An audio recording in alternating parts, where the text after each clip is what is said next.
गुंडागर्दी नहीं है और दंगाइयों को तो पहले दिन से भरते साफ खानदान। मंत्री श्री नरेंद्र मोदी की तरह नकली और जो हमें खाद मिल रही, यूरिया मिल रही है, बाहुबली थे, दूरबीन लेकर मैं ढूंढता हूँ। बेरोजगार लोगों को विदेश में नौकरी दिलाने के नाम पर ठगी करने वाला अभियुक्त गिरफ्तार। थाना साइबर क्राइम पुलिस ने आम जन से विदेश में नौकरी दिलाने के नाम पर ठगी करने वाले एक अभियुक्त साइबर ठग को किया गिरफ्तार, जिसके कब्जे से 58 पासपोर्ट, 122 वीजा, 30 रबर मोहरे, लैपटॉप, बारकोड स्कैनर, 1000 रुपए नकदी, 3 मोबाइल एवं कार्ड बरामद। गिरफ्तार अभियुक्त अपने अन्य साथियों के साथ मिलकर बेरोजगार लोगों से विदेश में नौकरी लगवाने के नाम पर जालसाजी कर पैसे हड़पने की घटना कारित करता है। गिरफ्तार अभियुक्त सातिर किस्म का साइबर ठग है, जो अब तक आम जन से धोखाधड़ी कर लाखों रुपए की ठगी कर चुका है। स्टार न्यूज प्लस के लिए उत्तर प्रदेश के हापुड़ से अकबर अली की रिपोर्ट। देखिए, साइबर क्राइम पुलिस स्टेशन को एक ये सूचना प्राप्त हुई थी कि एक व्यक्ति है जो लोगों को विदेश भेजने के नाम पे काफ़ी पैसे ले लेता है और उसके बाद उनका पासपोर्ट वगैरह अपने पास जमा कर लेता है और कई बार बोलने के बाद भी लोग विदेश नहीं जा पाते। नौकरी के नाम पे उनको बेवकूफ़ बनाया जाता था। इसको लेकर के एक शाहरुख चौधरी है, ये रहने वाले अटसैनी के हैं हापुड़ के। इन्होंने एक कंप्लेन करी थी, जिन्होंने बताया था कि इनके छोटे भाई जिसका नाम बाबर है, उसको विदेश भेजने के नाम पे और उसके साथ साथ 17 और लोग को विदेश भेजना था। कुवैत में नौकरी लगवानी थी और वहाँ पे भेजने के नाम पे एक व्यक्ति ने इनसे 1,20,000 रुपये प्रति व्यक्ति के हिसाब से रुपए लिए थे। लेकिन समय बीत जाने के बावजूद भी इन्होंने किसी को विदेश नहीं भेजा, ना किसी की नौकरी लगी। पर समय समय पे ये इनको बताते रहते थे कि मैंने आपकी टिकट करा दी है, आपका वीज़ा करा दिया है। इस तरीके की चीज़ें इनको व्हाट्सएप पे भेजते थे। जब इनसे पूछताछ करी तो जो व्यक्ति गिरफ्तार है, इनका नाम राशिद पुत्र बाबू है। ये रहने वाले मूलतः रामपुर के हैं, थाना अजीम नगर के, और वर्तमान समय में ये गौतम बुद्ध नगर में किराए के फ्लैट पे रह रहे थे और वहाँ से ही अपना पूरा गैंग चलाते थे।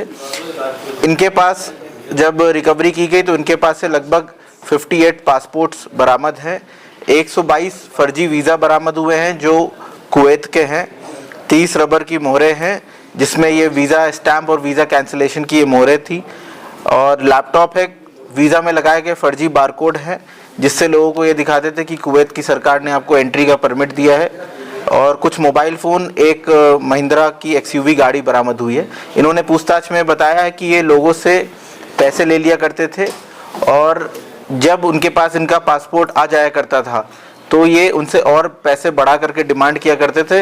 यदि वो पैसे नहीं देता था तो ये उसका पासपोर्ट अपने पास जब्त कर लेते थे और पासपोर्ट लौटाने के नाम पर भी ये लोगों से पैसे मांगा करते थे। इन्होंने पूछताछ में भी बताया कि ये पासपोर्ट सीधे अपने पास ना मंगा करके एक और व्यक्ति इनके गैंग में जो शामिल है उसके पास पहले मुंबई मंगवाते थे, फिर वो मुंबई से इनके पास वो पासपोर्ट नोएडा भेजता था और ये लोगों को भेजने के लिए, दिखाने के लिए कि हम आपकी नौकरी लगवा रहे हैं, फर्जी डॉक्टरी की रिपोर्ट तैयार कराना, फर्जी एंट्री परमिट का वीज़ा मंगवाना और फर्जी तरीके से बारकोड को पासपोर्ट में चिपका करके लोगों को दिखाना कि ये देखिए कंपनी आपको एंट्री का परमिट दे रही है, आपको वीज़ा दे दिया गया है और आप जल्दी से हमें पैसे ट्रांसफ़र कर दीजिए तब आपको विदेश भेज देंगे। कई लोगों के पैसे इनको मिल जाने के बावजूद भी इनको विदेश नहीं भेजते थे और इस तरीके से लगभग पिछले सिर्फ 2 ही महीने में इन्होंने 17-18 लाख रुपए की ठगी करी लोगों के साथ और ये विगत कई वर्षों से इस काम में हैं।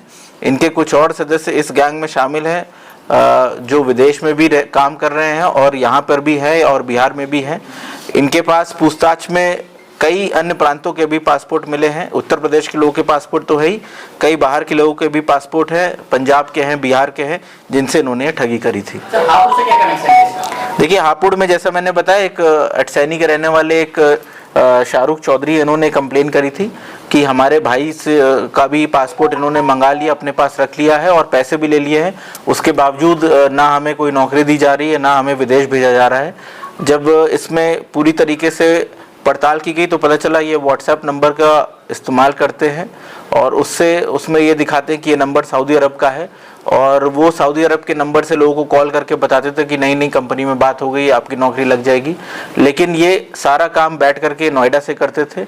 इनके पास जो कुछ कुवैत एम्बेसी की फर्जी मोहरें भी बरामद हुई हैं, जिसमें इन्होंने पूछताछ में बताया कि 3 से 4 हज़ार रुपये में नेहरू प्लेस और अन्य कुछ इलाकों में जा कर के वो इस तरीके की मोहरें बनवा लेते थे।